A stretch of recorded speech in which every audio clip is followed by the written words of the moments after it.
Ketika Khalifah Abu Bakar As-Siddiq berhasil mengumpulkan sejumlah pasukan sesuai harapannya, maka ia lalu berdiri di hadapan manusia memberikan pidato. Setelah memuji dan menyanjung Allah, ia lalu memotivasi manusia supaya pergi berjihad. Ia berkata, ketahuilah bahwa setiap urusan adalah saling terkait. Barang siapa menemukannya, maka hendaknya ia mengharapkan pahala dari Allah. Barang siapa beramal karena Allah, maka Allah sudah menanggungnya. Oleh karena itu, kalian harus bersungguh-sungguh dan bertujuan karena Allah. Sesungguhnya bertujuan karena Allah itu lebih baik.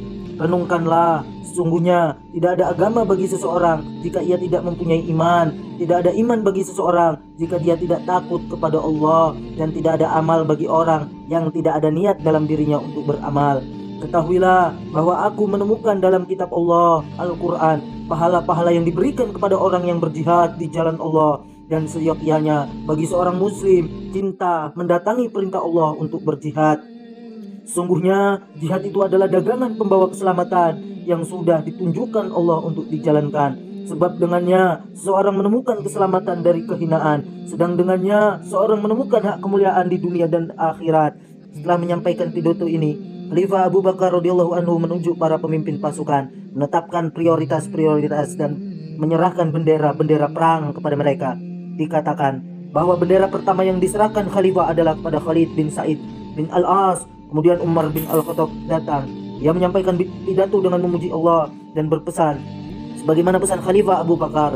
Pidato Umar tidak membuat Abu Bakar berkesan, bagaimana pidato Abu Bakar membuat Umar berkesan. Khalifah Abu Bakar radhiyallahu anhu kemudian melepas keberangkatan Khalid bin Sa'id bin Al-As dan pasukannya menuju Syam. Target Khalid bin Sa'id adalah menguasai Taimah dan tinggal di sana bersama pasukannya sampai datang perintah berikutnya. Setelah itu, Khalifah menyerahkan tongkat kepemimpinan pasukan pada Yazid bin Abu Sufyan. Dalam rombongan pasukan Yazid ditemukan banyak jawara, di antaranya adalah Suhail bin Amru dan para pengikutnya dari penduduk Mekah. Khalifah Abu Bakar di sela-sela mengantar keberangkatan Yazid bin Abu Sufyan bersama pasukannya keluar meninggalkan Madinah, berpesan kepada Yazid bin Abi Sufyan dengan wasiat-wasiat yang harus diperhatikan ketika bertempur, baik oleh dirinya sendiri maupun pasukannya. Target yang menjadi misi Yazid bin Abu Sufyan adalah Damaskus. Khalifah Abu Bakar radhiyallahu anhu juga mengirim Abu Ubaidah bin Al-Jarrah membawa sejumlah pasukan yang lain dengan target menguasai Homs. Khalifah Abu Bakar As-Siddiq mengirim Amru bin Al-As membawa sejumlah pasukan dengan target menguasai Palestina.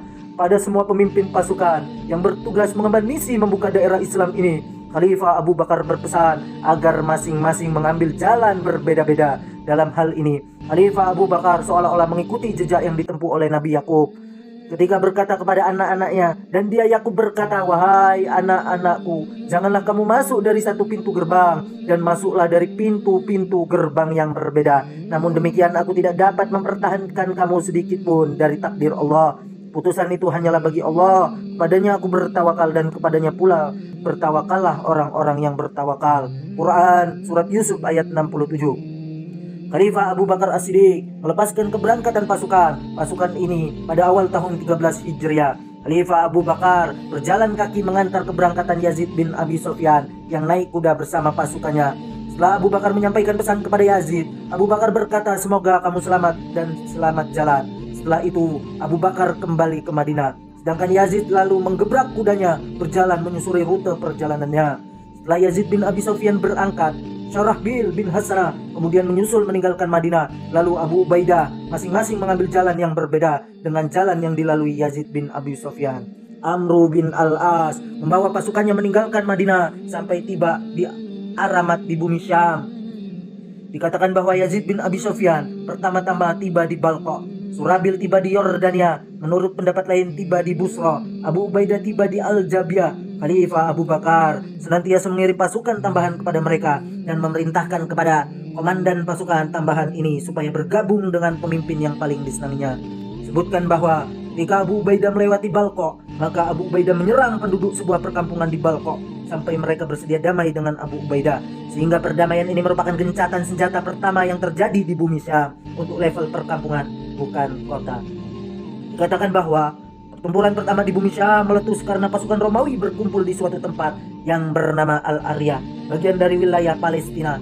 Abu Umamah Al-Bahili bersama sejumlah pasukan kecil dalam tugas sebagai pasukan spionase berjalan ke arah mereka, lalu menyerang dan mengambil ghanimah dari mereka. Di antara pasukan Romawi yang berhasil dibunuh adalah seorang komandan besar pasukan Romawi yang bertugas membawahi 10.000 personel.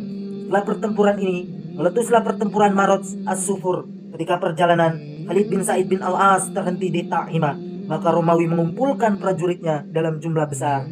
Mereka berasal dari kaum Nasrani Arab, dari penduduk Hira, Tunu, Bani Kalb, Sulay, Lam, Jadzam, dan Khasan.